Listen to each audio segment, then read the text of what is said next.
Amongst us, we have Aparna Nandakumar, a famous advocate and a tax consultant.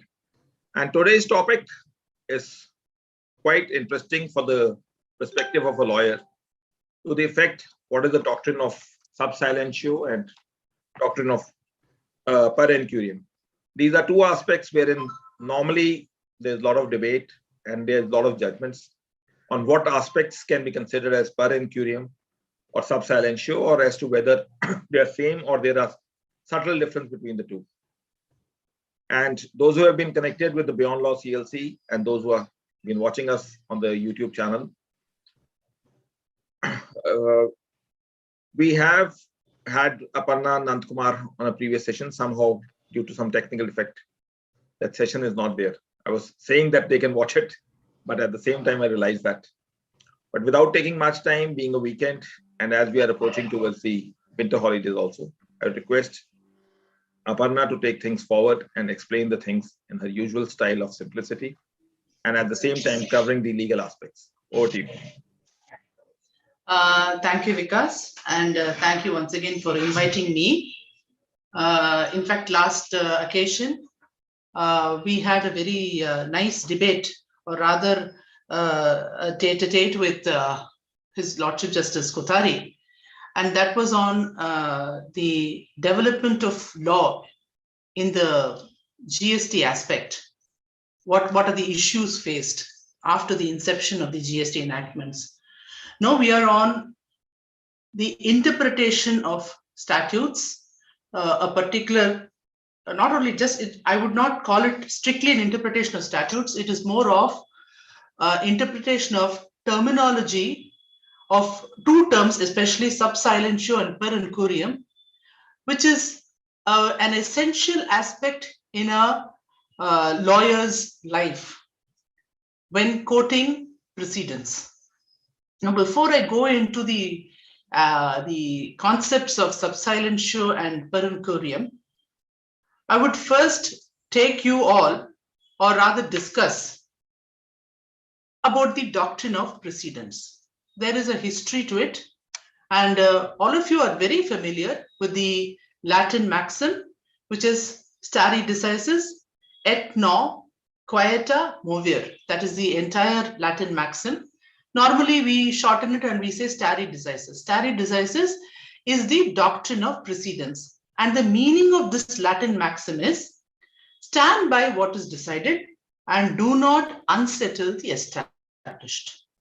Therefore, this is an aspect which is a judicial discipline followed by the courts, and this has been the the judicial discipline that has been followed in the English courts as well. And in fact, this particular Latin maxim has been applied as early as 1890s, 1880s. That early, this doctrine has been applied. So I will be going through the history of the common law of England and the judgments of the House of Lords, where in what occasions the judgments were considered as precedents, in what occasions there was a deviation from the doctrine, from the established doctrine of precedence. So I will be taking you through these judgments, and then the judgments have been followed by the courts of by the Indian courts, Supreme Court, and then Supreme Court decisions have been followed by High Court, various High Courts, and in what context, and what would be the circumstances in which the concept of Subsilentio and per incuriam would be applicable, and what, as Vikas was rightly saying, what is the subtle difference between these two terms. So that would be my general outflow of the topic. Okay. So what exactly would this stare decisis mean to the courts? It means, in fact, there is one beautiful English judgment, which I will be referring, which states in very simple terms what exactly is the doctrine of precedence. It says, unwavering judicial loyalty is considered to be more important than judicial individuality. It's a very beautiful way, in very simple terms, doctrine of precedence has been explained. I will say it once again. Unwavering judicial loyalty is considered to be more important than judicial individuality. Now, tracing the history of the judgments of the English courts, I will be referring to a few judgments. A very interesting judgment, which is Beamish versus Beamish. The citation is 1859, 11 English Reports 735. I will be sharing the citations later because some judgments are also available in Google, and some judgments have been referred by the Supreme Court and various high courts. Therefore, these judgments are very important. Now, in this case, there was a very interesting aspect which was being discussed. There was a clergy, there was a doctor who had several sons, and one of them was a clergyman. Now, the English law, common law of England required that for a marriage to be, that is in those days, a marriage to be performed, there must be the presence of a clergyman to solemnize a marriage. Now, what happened? One of the brothers, who was a clergyman, he fell in love with a person, and without the consent, imagine in those days, just like our Indian system, in those days, the consent of the father was necessary. He did not get the consent of the father, and he married her, and he said, this marriage is a valid marriage. This marriage was attacked. The validity of the marriage was attacked by his own brother. And that is why the citation is Beamish versus Beamish. That is one brother attacking the solemnity or the validity of the marriage of his own brother, stating that the presence of the clergyman is necessary to validate a marriage.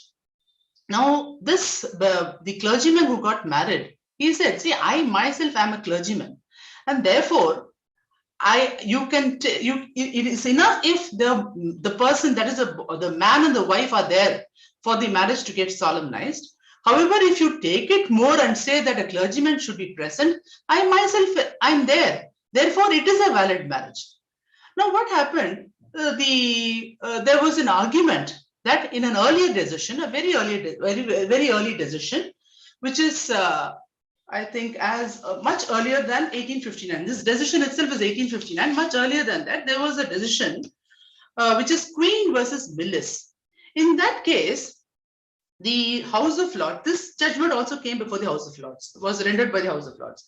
So the earlier judgment, which was cited by the brother who had launched the case, was Queen versus Billis. In that case, the decision by the House of Lords was that there must be the presence of a clergyman as a third person, not as a person himself, in order for a marriage to be validated under the common law of England. And what happened, very surprisingly, it's a beautiful judgment. Please go through the judgment. If you see, they would have discussed the judgment and the laws, the common law, all the the applicable laws, and there would be comments such as, we do not actually agree with the decision of the House of Lords in Queen versus Billis, because what has been stated is not the right law, is not the right precedent at all.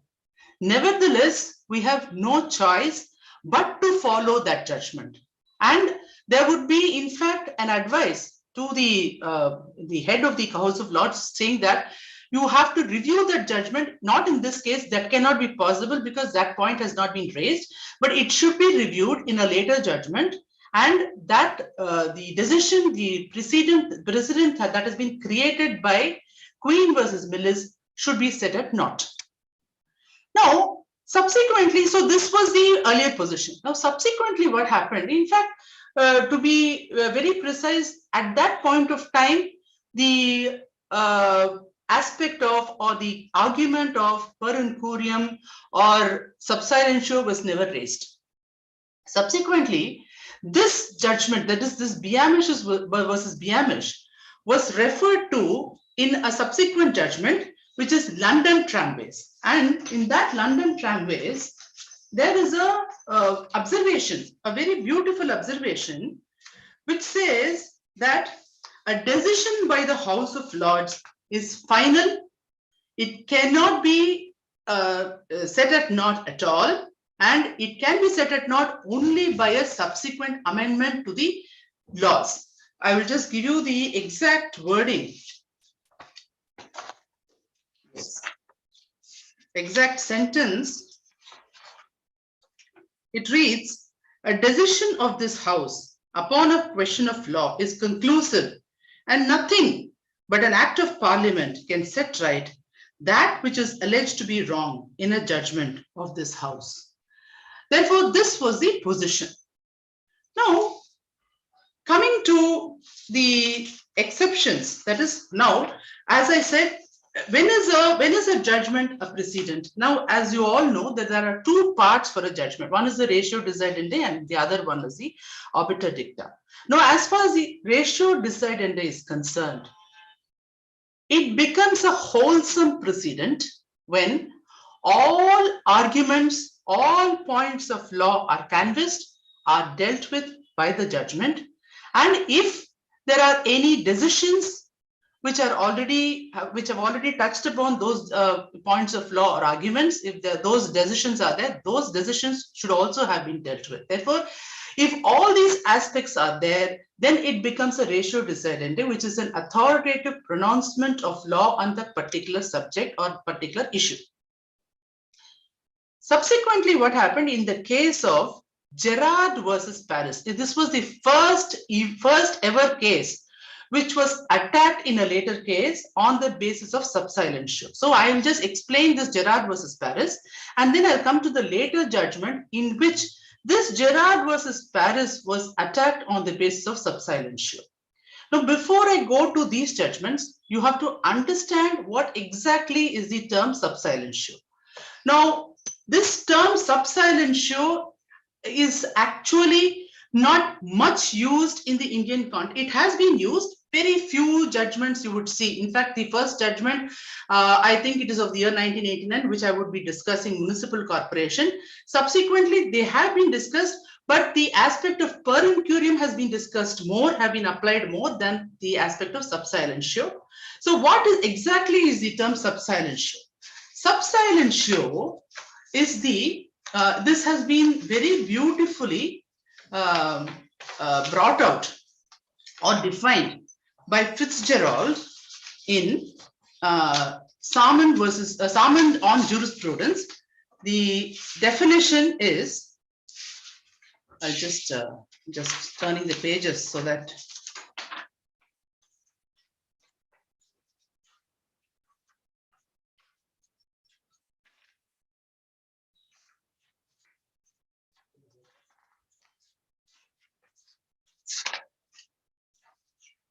I'm sorry for making you wait. Just a minute. Okay, I'm not able to find it right now. When I find it, I'll tell you. But basically, when a particular point of argument, yes, I found it. I'll just read that so that you will be in a position to understand, and then I'll take you to the judgment so that the expression subsilentio is really explained well. The relevant paragraph by Fitzgerald is, a decision passes subsilentio in the technical sense that has come to be attached to that phrase when that particular point of law involved in the decision is not perceived by the court or present to its mind. Okay, now how do you understand this particular term? For that, I'm going to refer to Gerard versus Paris. This Gerard versus Paris is this has oft quoted judgment by the Indian courts, by the Supreme Court in Municipal Corporation. Municipal Corporation is a landmark judgment on the aspect of subsilentio, which has been followed by several courts and also per incuriam, both. Okay, so in this case of Gerard versus Paris, I'll give you the citation later. I'll give it to you later. So in this case, there were 2 points of argument. The first point was, what would be the priority as far as the debtor is concerned? That is, to satisfy the creditor, what is his priority? That was the first argument. The second argument was whether garnishee proceedings can be taken against the account held by the official liquidator in liquidation proceedings. Now, in Gerard versus Paris, only the first point was canvassed and that was decided. Subsequently, in a decision Lancaster, this Gerard versus Paris was cited as a precedent. So the House of Lords said, Gerard versus Paris is not a precedent at all, especially for the second argument, because the second argument, although should have been taken, because 2 points of law should have been raised. The first point of law is the priority of creditors.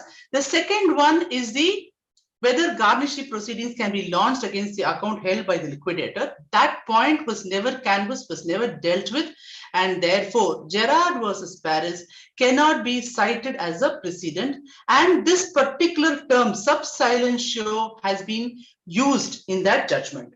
So for that, I am going to take you to the judgment of Municipal Corporation.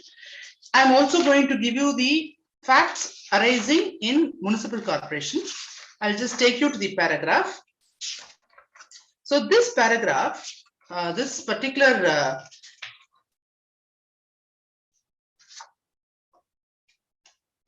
yes.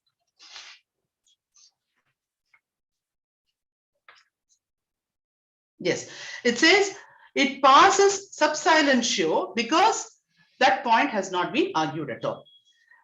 So this decision, this Gerard versus Paris and Lancaster were referred to by the Honorable Supreme Court. Perhaps this is the first case on subsilentio and per incuriam, which is Municipal Corporation of Delhi versus Gurnam Kaur. The citation is 1989 1 SCC 101. Now, this is a very interesting case where there were some squatters, that is hawkers, who were given license by the Municipal Corporation to carry on trade near a hospital. They were only given license to sit on the pavement and do the daily trade. But what happened? Many of them started erecting temporary structures. So the hospital complained to the Municipal Corporation, and the Municipal Corporation, they had the powers under Section 322 of Municipal Corporation Act to evict them. So immediately the squatters filed a civil suit before the civil court and stated that, see, we are holding license. The license has been granted by the Municipal Corporation, and therefore we are entitled to do business there and we can erect temporary structures. The civil court said, see, you have been given a license, no doubt, but then that doesn't mean you can erect temporary structures. That cannot be done.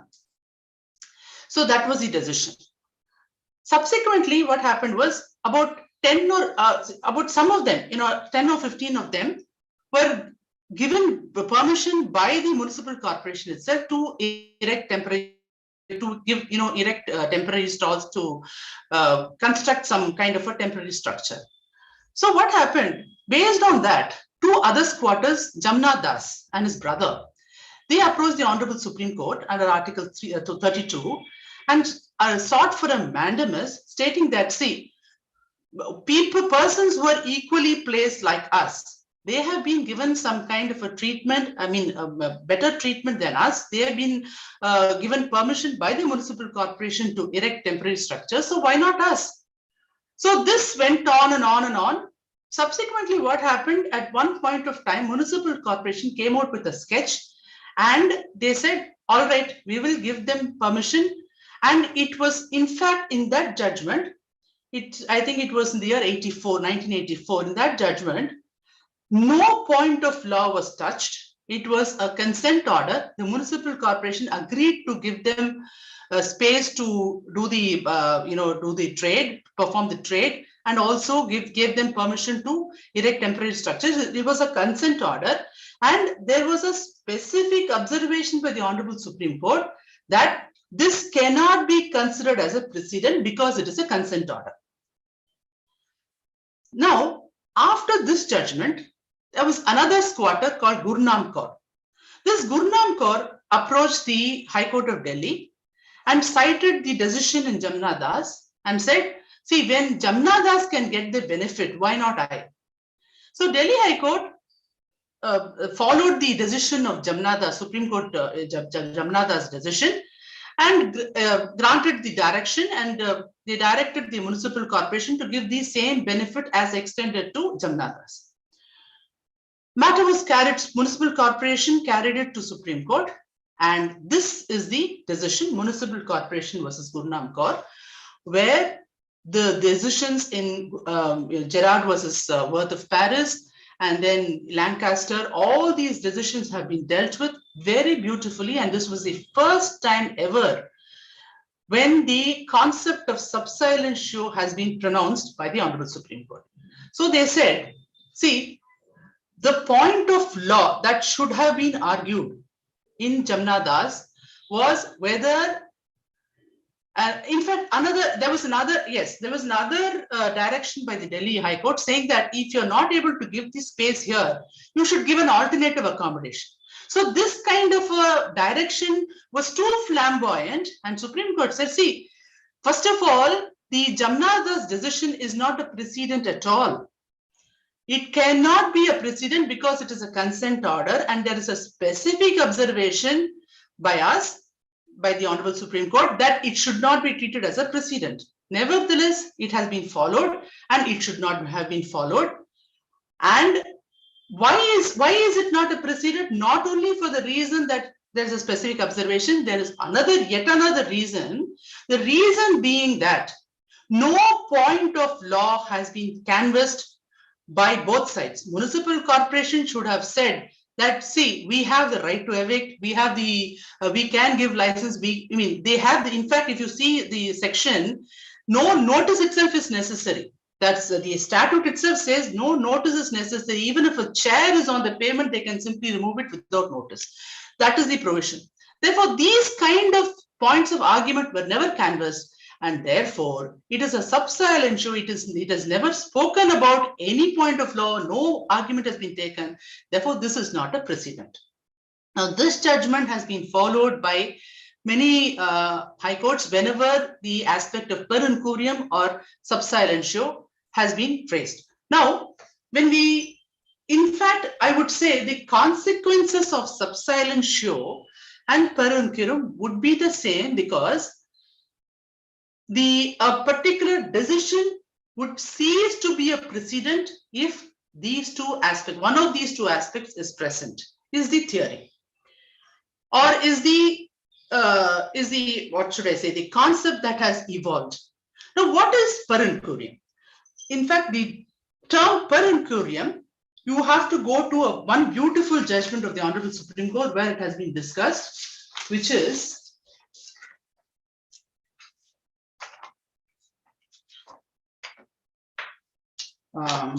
Pujesh, where is the judgment? Andolan judgment. Yes, this is the decision in Narmada Bachao Andolan versus State of Madhya Pradesh, which is 2011. AR 2011 Supreme Court 1989. Okay, so I will just take you to that paragraph very beautifully. It has been. This is paragraph number 59 of the judgment. It says, I'll just read it. Instead of saying it, I think I should read it because it's a beautiful judgment. Incuria literally means carelessness. In practice, per incuriam is taken to mean per ignorantium. The courts have developed this principle in relaxation of the rule of stare decisis. Thus, the quotable in law is avoided and ignored if it is rendered in ignorance of a statute or other binding authority. So you see the subtle difference between subsilentio and per incuriam. Subsilentio would occur, or that aspect, that doctrine would occur wherever a point of argument which should have been canvassed, that is a point of law which should have been canvassed, has not been canvassed, has not been touched upon. Per incuriam would arise where a particular statutory provision or a particular judgment is not referred to, which touches upon that point of law arises, and that judgment has not been referred to. So that is the subtle difference between these two. I will go a little further to explain what exactly is per incuriam. See, in the context of per incuriam, I will just explain one very interesting case which I dealt with, which arose under the Tamil Nadu Value Added Tax Act. Because it's a court experience which I underwent, therefore I just wanted to share it with you. See, this is a case where you've all heard of these exempt scrips. So exempt scrips are intangible goods under the VAT Act. So they fall under, see, we have schedules. That is, a schedule prescribes the rate of tax. So it falls under the first schedule, which is 5%. So what happened? This particular petitioner, he purchased the exempt scrips and he claimed input tax credit because he sold those scrips. And he sold plastic granules, which was also taxable at 5%. So he said, see, I am purchasing exempt scrips at 5%. So I am paying a tax as an input tax. And when I'm selling plastic granules, which also falls under the first schedule, 5%, I can offset the tax that I paid at the input end. This was the argument. And in fact, the matter went against before the assessing authority. We filed a writ petition. Because it is a legal point, we filed a writ petition. And the argument that was taken by the department was that there is a division bench judgment on the same aspect, which is against the assessee. Now, while going through the division bench judgment of Madras High Court only, in that this particular aspect, that it fell under the first schedule, that is, this exempt scripts fell under the first schedule, was not canvassed. And in fact, there is an observation that it does not fall under any schedule. Okay. But this decision was cited before the Honorable Single Judge because it was a writ petition, and writ petitions in the Madras High Court comes before the Single Judge. And before showing that judgment, he was completely in my favor. He said, of course, it falls under the first schedule. It can be offset. It's a very open and shut case. But once the division bench judgment was shown to him, he was in a fix. His lordship was in a fix. He said, see, there is a division bench judgment, right or wrong, judicial discipline demands that I have to follow it. Now, in fact, I took the argument of per incuriam because I said that this aspect, that it falls in the first schedule, has not been properly decided at all.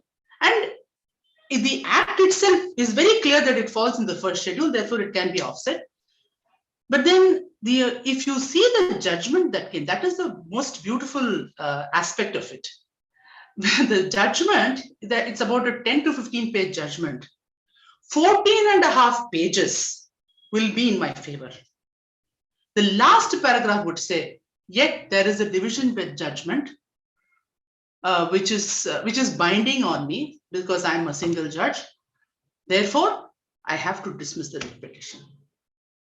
And his lordship, Justice Kothari, was sitting in the tax bench at that time. And I took the matter by way of a writ appeal.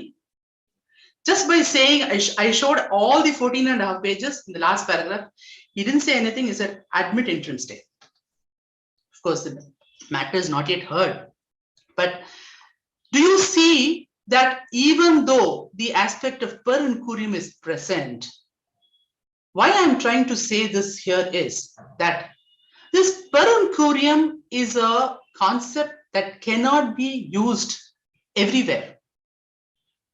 Because judicial propriety, judicial discipline, which has been oft quoted by the high courts, they say whether it is right or wrong. That's why I said, I had quoted when I spoke about the doctrine of precedence, I said, judicial the term, that's a beautiful this thing. It says, judicial loyalty is considered to be more important than judicial individuality. A single judge has to be judicially loyal to the division bench judgment, right or wrong. The judicial discipline has been established in such a way that a single judge cannot comment on the propriety of the decision by a larger bench. Now, coming to division benches, suppose there are two division benches which differ, and this aspect of per incuriam is,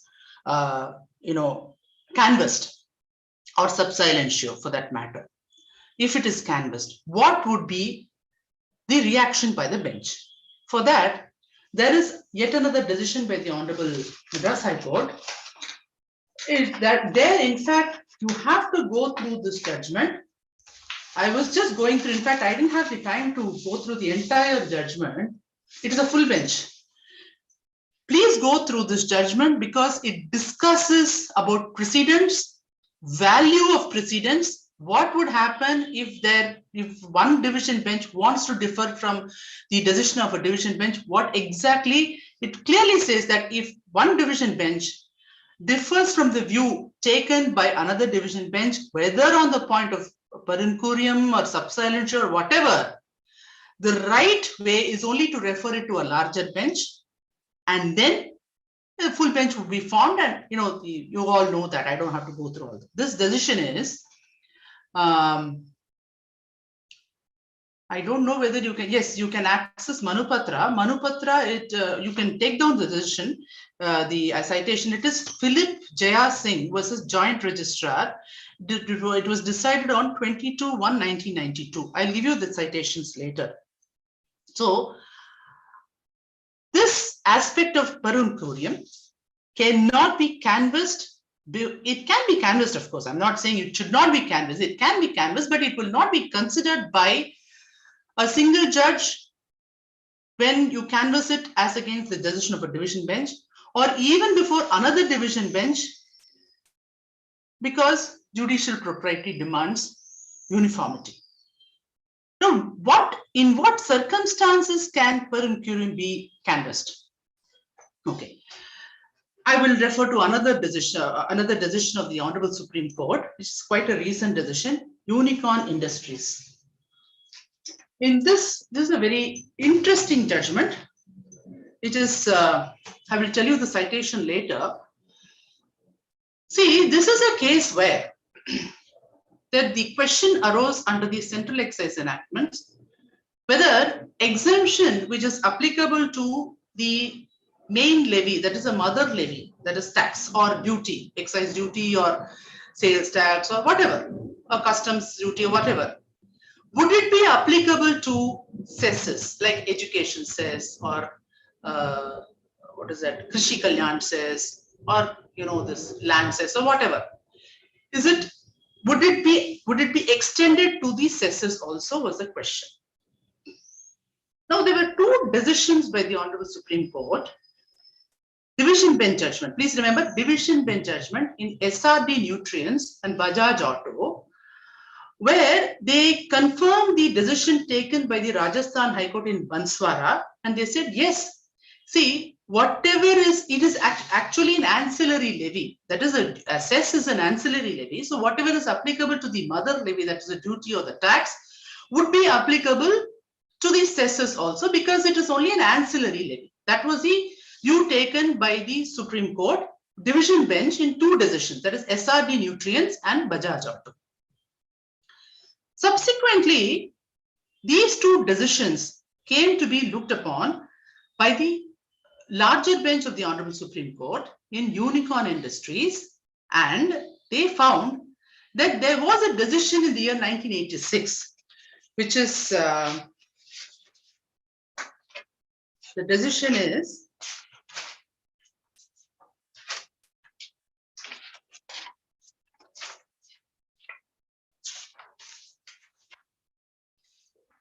Modi Rubber, Union of India versus Modi Rubber, where the Honorable Supreme Court, it was a larger bench decision which had dealt with a similar issue, and in that decision, the Honorable Supreme Court larger bench had taken the view that, see, tax or duty is an independent levy and it has no bearing on the cess. Cess is also an independent levy. Therefore, whatever is applicable, suppose an exemption is applicable to the duty, a central excise duty or customs duty, whatever that may be, that cannot be extended to the cesses, which is not dependent on the mother levy. You cannot even call it a mother levy. Both are independent of each other.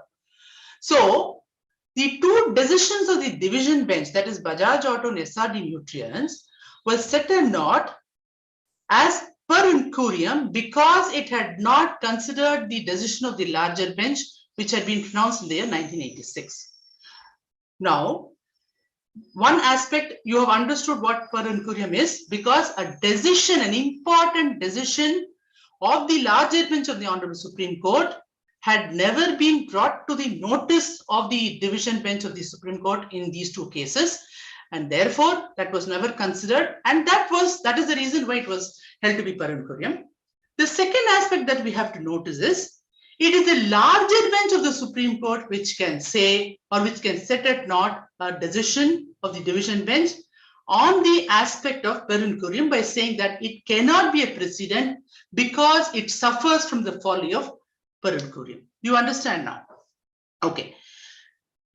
Okay. Now, suppose you are faced with a case where you are arguing a case before the High Court, and you are faced with a Supreme Court decision which has, pronounced the judgment, or it has not even dealt with a particular point of argument, like in the case of a subsilentio.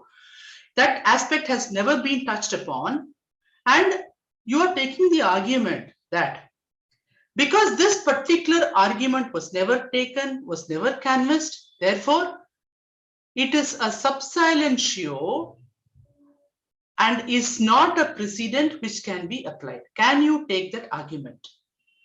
Is a question. It's a burning question. This aspect has been dealt with by the Honorable Madras High Court. This is also a very, very beautifully dealt with judgment which arose in the commercial jurisdiction, which is QD Cetamon. QD Cetamon versus P. Suresh. Now, before I go to the judgment, I will. The judgment has, as a passing remark, they have his Lordship Justice Sundar has referred to the English law that arose on this aspect, on the doctrine of precedence.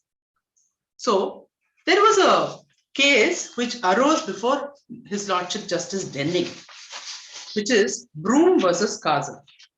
Broom versus Castle. Sorry, Broom versus Castle. Yes. So in Broom versus Castle, see, His Lordship Justice Denning was sitting in the Court of Appeals, which is a lower court, as compared to the House of Lords. House of Lords is like our Supreme Court and High Court. So in Broom versus Castle, Lord Denning took the view that the decision taken by the House of Lords on that particular aspect which he was dealing with, in the case of Rooks versus Bernard, is not correct. And he said, I will not follow it because the decision by the House of Lords is not correct. He was so bold. So the matter was taken before the House of Lords. That is the appeal as against Lord Denning's judgment. And the House of Lords came very heavily on Lord Denning and said, see, how can you ever do that? There is something called judicial discipline. Right or wrong, we have pronounced the judgment and you are bound to follow. You cannot disturb. This will only lead to anarchy, and you cannot disturb what has been settled by us. And as I told you, the London tramways case, there was a clear-cut, categoric decision that any decision by the House of Lords will not be disturbed at all, and it can be done only by a further amendment by the Act of Parliament. Now, there's another case.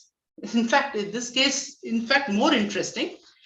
In this case, there was, this also arose before Lord Denning. This is a case which is Shaw-Schmeyer versus Henning, which arose in the year 1975. his decision was that, this award for damages could be given in foreign currency. That was his decision. He refused to follow the decision of the House of Lords in United Railways. In United Railways, which was rendered in the year 1961, the House of Lords had taken the decision that, see, an award can never be pronounced in foreign currency. Imagine an Indian court giving an award in US dollars. It's something like that. So the House of Lords said that cannot be done. No, Lord Denning is that, see, 15 years have passed since 1961, and he uses the word cessante ratione, which means such circumstances cease to exist. Now the circumstances have evolved, the society has evolved, so you cannot fall back upon a decision which was rendered 15 years back, even though it may be House of Lords, because the circumstances now cease to exist. Therefore, an award can be pronounced in foreign currency. This matter was once again taken before the House of Lords, and in fact, there were two judges. One is Lord Denning, the other judge, he gave a dissenting judgment. He said, I don't agree with Denning. So matter was taken to House of Lords, and House of Lords once again came down very heavily against Lord Denning. But surprisingly, in a subsequent matter, in fact, next year, in 1976, in the case of Milangos versus George Frank, the House of Lords was faced with an identical point, whether an award could be pronounced in foreign currency. And the House of Lords took the very same view that Lord Denning had taken. So you see, in order to maintain a judicial propriety or judicial discipline, a lower court, however right he or she may be, cannot take a decision contrary to the decision taken by a higher forum. That is judicial propriety. Therefore, whether the aspect of per incuriam or subsilentio can be canvassed only when that particular aspect has not been dealt with, but yet the courts will be very, very shy enough to in fact interfere in such cases, because judicial propriety or judicial discipline demands that the doctrine of precedence should not be disturbed. Now, in this particular, all these decisions were referred to, and the argument that was taken in this QD Cetemon, that is the decision before the Madras High Court, was that subsilentio is an exception to Article 141. Article 141 gives the precedential value to the Honorable Supreme Court decisions, which says it is law. It is law laid down by the highest court of the land. But His Lordship Justice Sundar has referred to a decision of the several decisions, and one important decision, which is Sugandhi Suresh Kumar versus Jagdishan, which arose before the Honorable Supreme Court in the year 2002. And I will just read that paragraph because it will make us understand that subsilentio cannot be canvassed as an exception against the judgment of the Honorable Supreme Court. It is impermissible for the High Court to overrule the decision of the Apex Court on the ground that the Supreme Court laid down the legal position without considering any other point. Okay, so here, please understand, this is the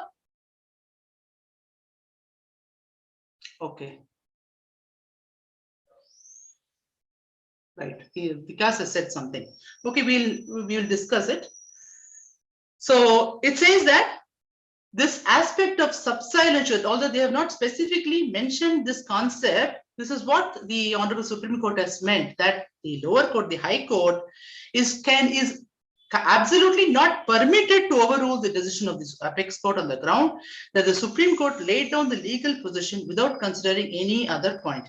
It is not only a matter of discipline for the High Courts in India, it is the mandate of the Constitution as provided in Article 141 that the law declared by the Supreme Court shall be binding on all courts within the territory of India. Therefore, the concept of subsilentio, I'm just winding up now. because I'm just awaiting questions to be asked, because it's an interesting, and I am sure most of you may not agree with me. I'm happy about that. So the concept of subsilentio and incuriam are only brahmastras, which can be used only in the right, in the right way, and it cannot be used everywhere. It cannot be used in every forum. You have to use it very, very carefully. It may also not be accepted. So I will just wind up there. Yes, Vikas. Vikas? Yeah. So far, only one question. There are two contradictory decisions, both by coordinate judges, benches, 3 judges by Honorable Supreme Court in Pratish versus State of Maharashtra 2002, which says preliminary inquiry in 340 CRPC is not mandatory and accused cannot participate. But in Sharad Pawar versus Jagmohan Dalmia 2016, which says preliminary inquiry is mandatory in section 344 CRPC and accused can participate. Which one holds good, as both are by 3 judges? That's a fantastic query. Of course, I have to go through those judgments. But normally, another judicial discipline that is usually followed by the courts is the latest is followed. Which is the latest? 2016, Sharad Pawar versus Sharad Dalmia. Okay, so the latest is followed, but has the earlier decision been referred to in this judgment? He has not spoken about that. Okay, so we'll look into that. It's an interesting thing. You please give me the citation. I will look into it and perhaps, okay. No, he says no, ma'am. Okay. He says no. Okay. Even otherwise, we have a full bench also in Swift, which says that larger, one view is that the not data should follow. Not discussed. He says not discussed. No, there are 2 views even in this. I've seen that one says that you have to follow the latter one. Yes. Another says that what you find that it is more prudent. Let's assume it is of the same strength, but that the same strength carries, maybe refers to a much larger bench which takes into the queue. Perhaps. The decisions referred in that decision also make a difference. Yes. Even though it is by the same strength of judges, suppose in the earlier judgment, it refers to a larger bench. Perhaps that could have but normally what is followed by the high courts is or the Supreme Court is the latest decision is applicable in such cases. And even otherwise in some cases. Matter referred to now larger bench. Okay.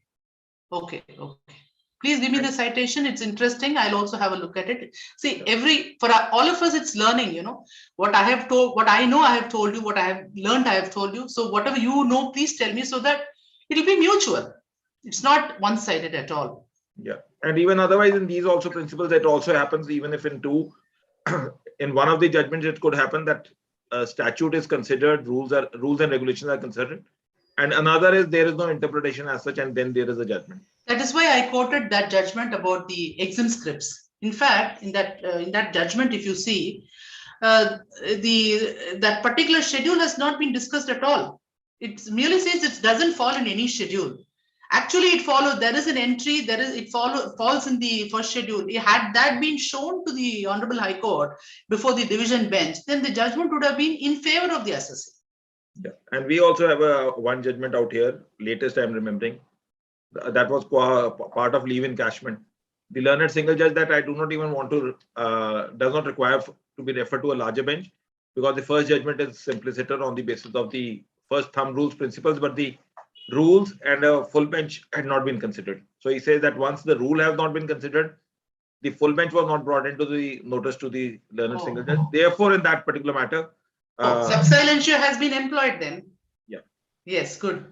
Yeah.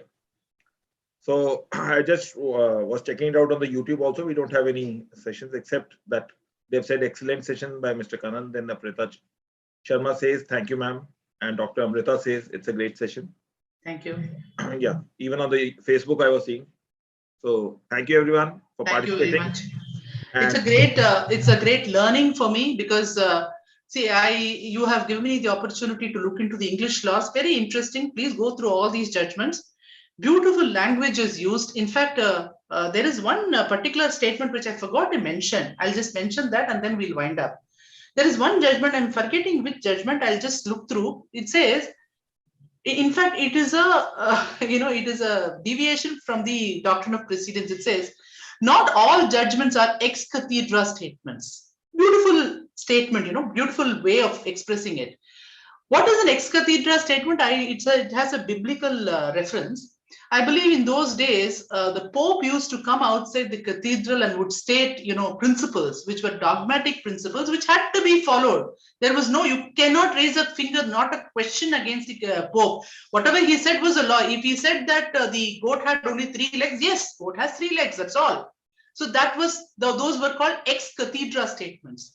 So there is one judgment which says that, see, all judgments are not ex cathedra statements. I look up which judgment, please go through that. All the judgments are very beautiful judgments, especially I've mentioned about that Jai Singh case. It is by His Lordship Justice M. Srinivasan, who was a very renowned judge of the Madras High Court, very erudite gentleman. He's no more. But please go through those judgments. The Scudi Citamon is also a very beautiful judgment. All the judgments that I've cited are very beautifully rendered. One will come to, will get to know what exactly is the doctrine of precedent, doctrine of subsilentio, all these things. We can have, you can have a very broader view of all these aspects. So thank you very much, Vikas, for the opportunity. Even otherwise, in webinars, we say that we are just giving you a bird eye view. Yeah. Then you can always. I will share. Somebody, Mr. Kandan has asked me to share. I will certainly share. They know that we share the judgments as and when the speaker shares with us. And yes. I will send a mail or WhatsApp to you so you can share it with everyone. No, I will share it on the WhatsApp. Yes. And tomorrow we will have the session of part 10 by Justice V. Ramkumar on charge and discharge on section 222 of CRPC. Do stay connected with us tomorrow at 5 p.m. And thank you, Aparna, for sharing your insights. Thank you. Thank you, Vikas. Right. Thank you very much. Thank you. And happy weekend to all of you. Thank you. Same here.